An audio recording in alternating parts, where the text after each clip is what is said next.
Conociendo sobre la vida de los santos. Santoral, 15 de noviembre, San Alberto Magno.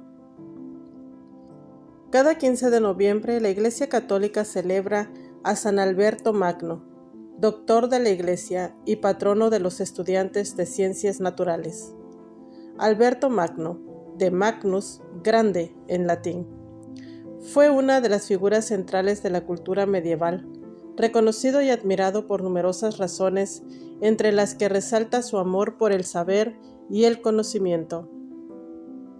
San Alberto Magno exploró la mayoría de ramas de las ciencias de su tiempo: teología, filosofía, retórica, alquimia, botánica, etc., e inspiró a otras mentes excepcionales en la búsqueda de la verdad.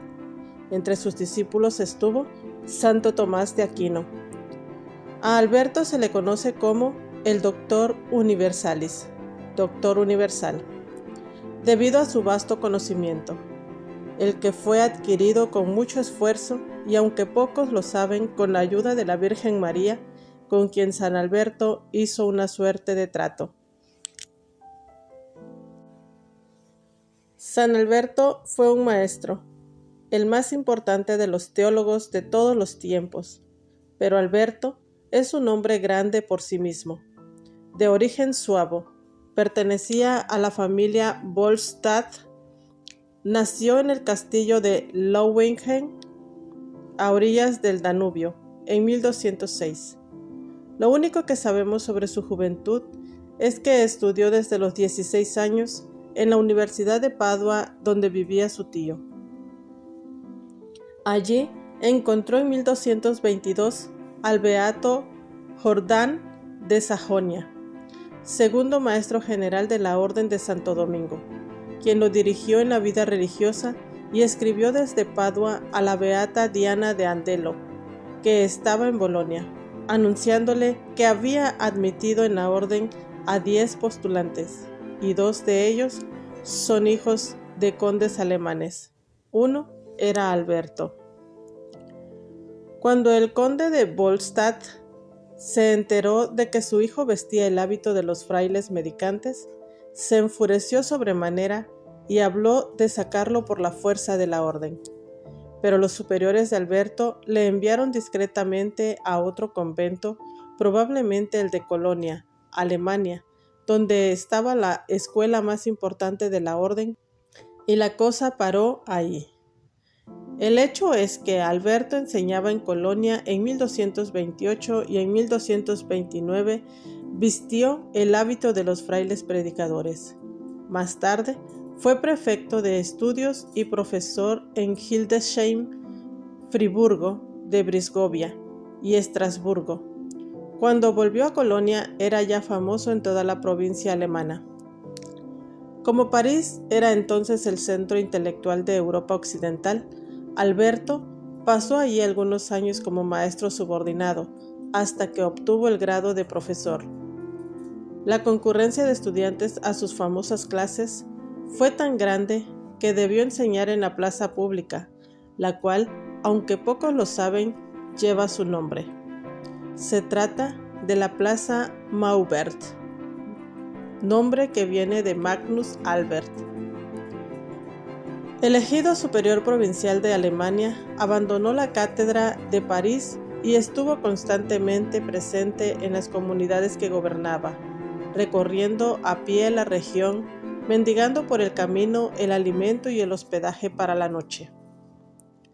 En 1248, los dominicos determinaron abrir una nueva universidad, Studia Generalia, en Colonia, y nombraron rector a San Alberto. Desde entonces hasta 1252, tuvo entre sus discípulos a un joven fraile llamado Tomás de Aquino. En aquella época, la filosofía comprendía las principales ramas del saber humano accesibles a la razón natural: la lógica, la metafísica, las matemáticas, la ética y las ciencias naturales. Entre los escritos de San Alberto, que forman una colección de 38 volúmenes in quarto, hay obras sobre todas esas materias. por no decir nada de los sermones y de los tratados bíblicos y teológicos.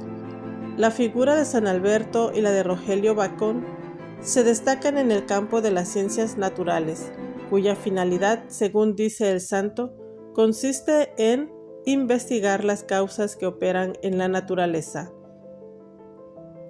Algunos autores llegan incluso a decir que San Alberto contribuyó aún más que Bacon al desarrollo de la ciencia. En efecto, fue una autoridad en física, geografía, astronomía, mineralogía, alquimia, es decir, química y biología, por lo cual nada tiene de sorprendente que la leyenda le haya atribuido poderes mágicos.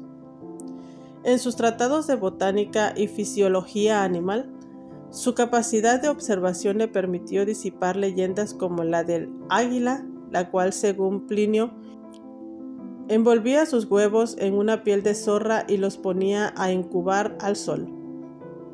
También han sido muy alabadas las observaciones geográficas del santo, ya que hizo mapas de las principales cadenas montañosas de Europa, explicó la influencia de la latitud sobre el clima y su excelente descripción física de la Tierra demostró que ésta es redonda.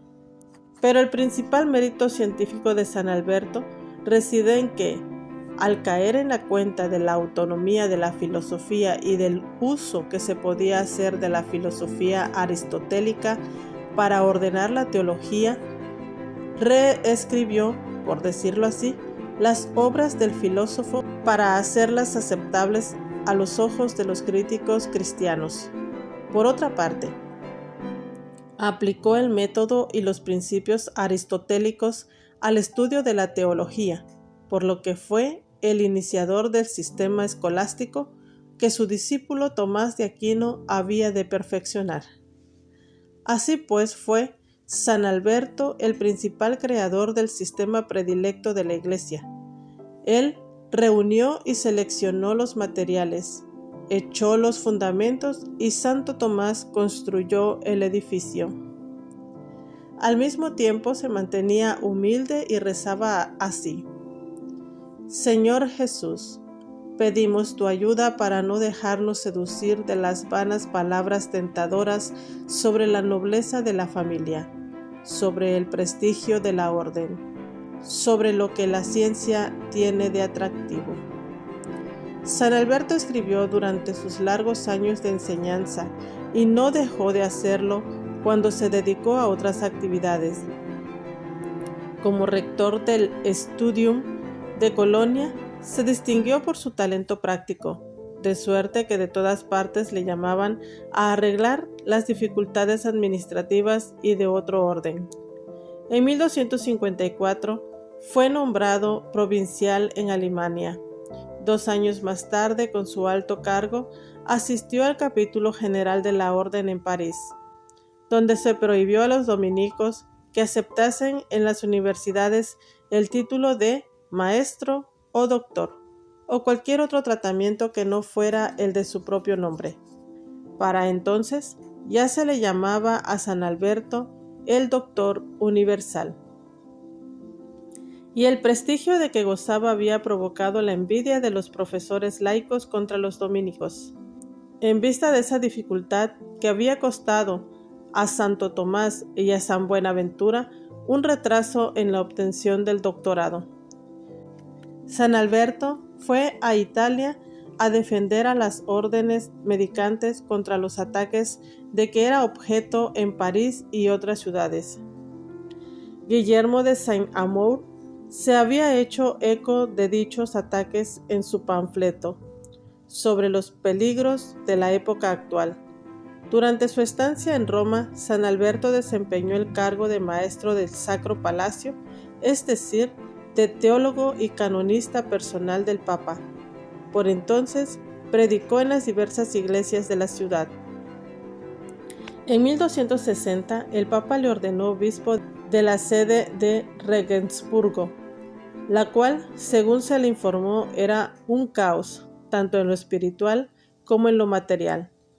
San Alberto fue obispo de Regensburgo menos de 2 años, pues el Papa Urbano IV aceptó su renuncia, permitiéndole regresar a la vida de comunidad en el convento de Würzburg y a enseñar en Colonia.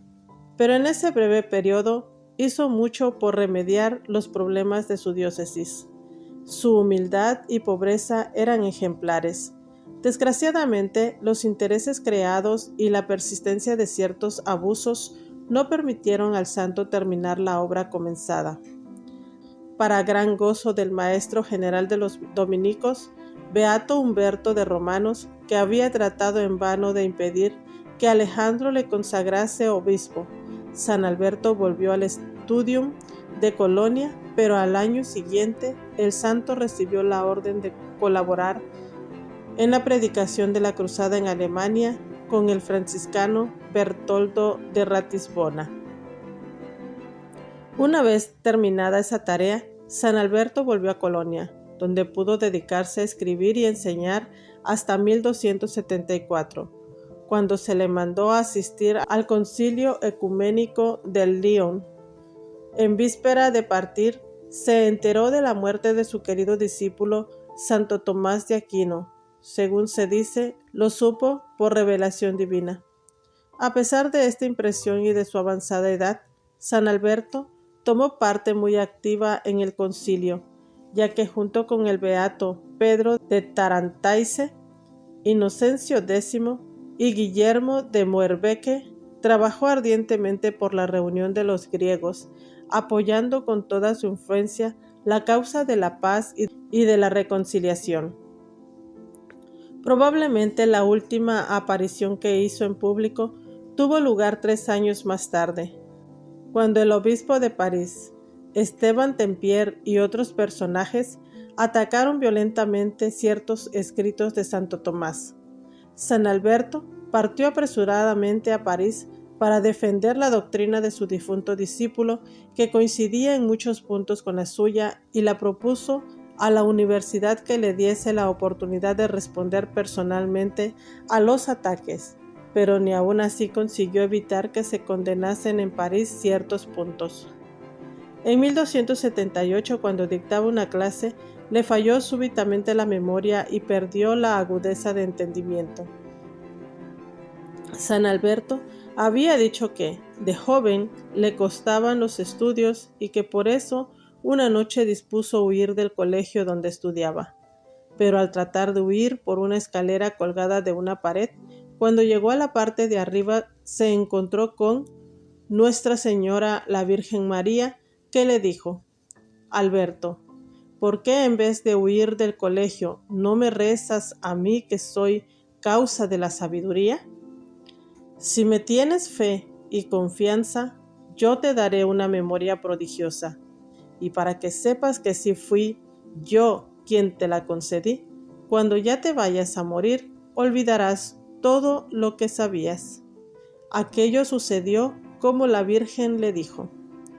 2 años después, a los 74 años, murió apaciblemente sin que hubiese padecido antes enfermedad alguna, cuando se hallaba sentado conversando con sus hermanos en Colonia. Era el 15 de noviembre de 1280. Se había mandado a construir su propia tumba, ante la cual todos los días iba a rezar el oficio de difuntos. No fue beatificado sino hasta 1622, y aunque se le veneraba ya mucho, especialmente en Alemania, la canonización se hizo esperar todavía.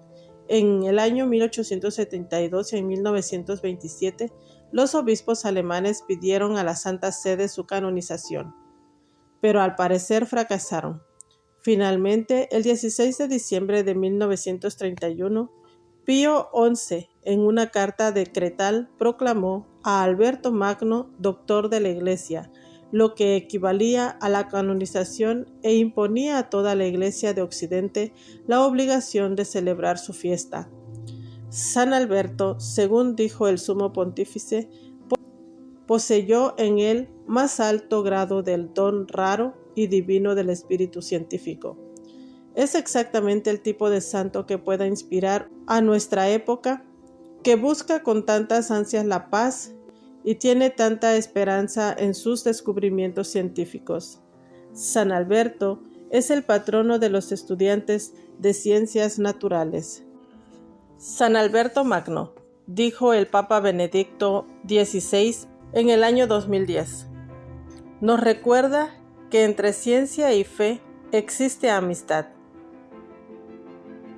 y que los hombres de ciencia pueden recorrer, mediante su vocación al estudio de la naturaleza, un auténtico y fascinante camino de santidad.